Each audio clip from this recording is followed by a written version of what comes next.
Hi, so my name is Amy Martinez, and this is going to be my speech for the Multimedia II class. My topic today is over child abduction because it is a pretty severe topic to talk about, and I know it's kind of heavy, so no one really talks about it too much. At least the people in my life, they tend to stay away from touchy subjects, but I thought this was a very big problem that's going on right now. And it's been going on for a very long time, and it just seems to be getting worse. So I thought, why not? Let's just throw out some safety awareness out there.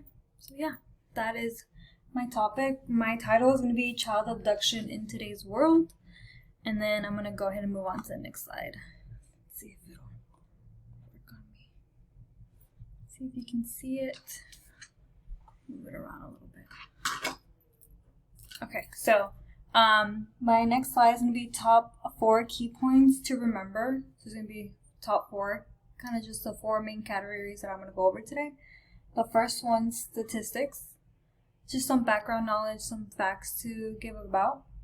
And then we have dangers and red flags. We have some safety tips. And lastly, we have a challenge. Okay, so I'm going to move on. So I have a question. It says, when do you think abduction happens the most? I know it's a little, people tend to think it happens this time. People have a certain way of thinking about child abduction, whether it's this person that does it, there's only this style of person. There's a lot of stereotypes, about this topic. It's who does it. Everyone, when you think of child abduction, everyone seems to go straight to a weird looking person, but truly anyone, it could be your neighbor, it could be this person that you've known for many years, that you truly don't know anyone and their true intentions, which is kind of the scary part. But yeah, so I'm going to answer this question in the next slide. Okay, so a few statistics. I'm trying to see if you can see it. I know we are going to upload the PowerPoint, but I just want to see if you're able to see it. So a few statistics that I have is 68 of attempted abductions involve a vehicle, which seems kind of straightforward, but if you really think about it, someone can easily just grab someone and run, and they could live down next door, and they really don't need a vehicle. But majority, 68% of them do have a vehicle, which is, I would have thought that number would be higher, since it just seems a little bit more common, but I mean, hey, people are creative for the wrong reasons. So the next statistic that I have is 34% of abductions occur between the times of 2 p.m. and 7 p.m., which makes sense, which sadly it's a very large time frame that anyone can do this in. The next statistic is 31% occur when the child is going to or from school, which does seem to go with the previous statistic from the hourly of 2 to 7, which is usually around the time that kids come out. And sometimes there are extracurricular activities too. There's just a lot of things that go into that perspective. Okay, so next I have 35% of children are at the age from 10 to 14 years old out of abductions, and that's only 35% of them. That's about a little bit over 1/3 of it, but it's a little, these statistics are a little bit tough to read because it just instantly remind me of certain family members, and it's just sad, but I have to remember this is the reason why I'm doing this, so hopefully it'll just help one person. The next stat is 51% of the children this is for this statistic that I'm going to go next to, this, I think 1 or 2, 3 of them, is for statistics of children that have gone away from their abductors. So 51% of the children, they have walked away or ran away from their abductor, which is a pretty high rate. And then it could be better though. 29% of the children have reacted and gone away. So 29% of those, which makes sense. You you put them out there. If they're going to try to do something, you do as much as you can to scare them off, because you just have to do everything at that point. So the fight or flight. Next one is 20% of those situations, an adult has intervened to help. So another adult, either could be a parent, a family member, a random good Samaritan, which is what we all should do. That's what we're going to get into the challenge part. We should all try to do our part to protect all of our children. Because children, they're children. They can only defend themselves for so long. Okay. So my next slide is going to be the dangers and red flags that you should look out for. So 25% of the situations of abductions, 25% of them come from a person offering a child a ride. This usually happens to like that time frame from 2 to 7. I know it was a lot more normal back then to hitchhike and get random rides from strangers. It's a big no-no now.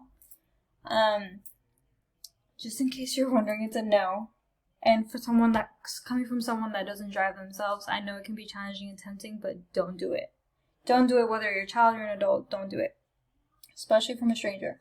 25% come from a person offering a child a ride. This can happen whenever they're walking home from school, to school. It's just once you get in their car, you just never know what's going to happen. You don't know what people's intentions. Next, we have 20% come from asking a child questions. That way, they do this to get to know the child better. That way, they can see how to manipulate them better. How far they can go, how they can convince them. They get to know more information about the child. That makes their sadly situation, their intentions a little bit easier to do, which is a big thing for parents to look out for. This can also happen on social media, where especially nowadays, grooming is going on around. That I recommend everyone watching that SOZA. I think it's on HBO and Hulu. It's SOZA. It's a non-profit organization that they catch abductors, sexual predators, stuff like that. Okay, next we have 8 to 11% come from offering the child candy or any other incentives. They're just trying to grab the attention of a child in any way they can.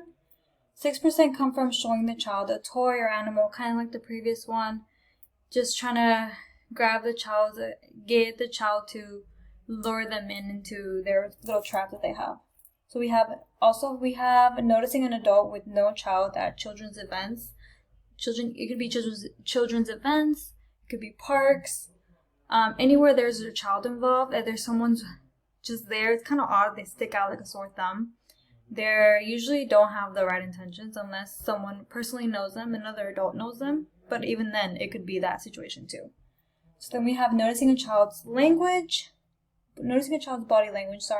around certain adults. So when children are uncomfortable around other people, if their face doesn't say it or their mouths typically don't, their whole body language will. They'll be shy. They won't want to hug anyone. They don't want to say hi to them. They will just act differently. Those are some things that you should be looking out for. Okay. Next thing, we have some safety tips. Here's some safety tips to help prevent child abduction. So we have, make sure your child knows their own names, their parents' names, family members, everything, their home address, their phone number or parents' phone numbers, any safe adults that they can call to in case they need to. And then also obviously 911. But this also goes to say they need to have any type of working phone in case they need something, they get into a bad situation, or anyone else to call in case of an emergency. So next we have show your child homes, family and trusted friends around the neighborhood where they are walking to, if they are walking to, even if not, anytime they need to go anywhere, they know exactly where to go. Then we have teach your child what cars are safe to go into and then whose cars are safe to go into. And then this also goes to show them how to distance themselves whenever they're walking or they're anywhere, to get away from the road, to get away from cars getting too close, of unknown cars. So then last one we have, when kids are home alone, have them know how to lock their doors, That goes for doors, windows, anything to make sure their curtains are closed. That way people can't peep in here to see who's all there. And to never let strangers in. Let them know all about stranger danger, and let them know that it doesn't have to necessarily be only strangers too. Bad people can come from friends, family, peers, strangers, anything, honestly, even other children themselves. Okay, so next we have the last key point of the 4. So we have challenge. We can all be more vigilant for our surroundings, for ourselves, and for the children all around us. So we have, first point, we have be on the lookout for odd behavior of adults around parks, playgrounds, and schools. And honestly, it doesn't even have to be those locations. Be on the lookout at grocery stores, anywhere that children are at. Especially nowadays, are getting even more creative, sadly. Getting creative with the wrong things. Also, if you see something, you better say something. Because what if that was you? What if that was your child? What if that was your family member? Even if it's not, just, they're a human being. It's always better to be safe than sorry. Even if that person was innocent and not doing anything, it's always, always, always better to be safe than sorry. Okay, and then we're going to be going on to the next one, which is it's kind of the same one that you just said. When you see something, you have to say something. Okay, next last one we have is challenge yourself and your peers to have those tough conversations about the dangers of child abductions with not only your kids, your nephews, any children in your life, with their parents' consent, of course. Encourage their parents to talk to their kids about that, because some kids might not even know that there's danger out there. Because kids, they're innocent, they're a little bit naive, but why? Because they're kids. Let them enjoy their childhood in the safest way possible. And that involves talking about that tough conversation. But let them know what is okay, what is not okay. Just encourage that conversation, because there's a big problem and we all need to do something about it. And I do believe the more we do something about it and we make it more difficult, it could just save one person. But yeah, that was my talk about how to prevent child abduction, and just some tips and tricks. Well, some tips, not tricks, to help keep our kids safe and our peers. Thank you.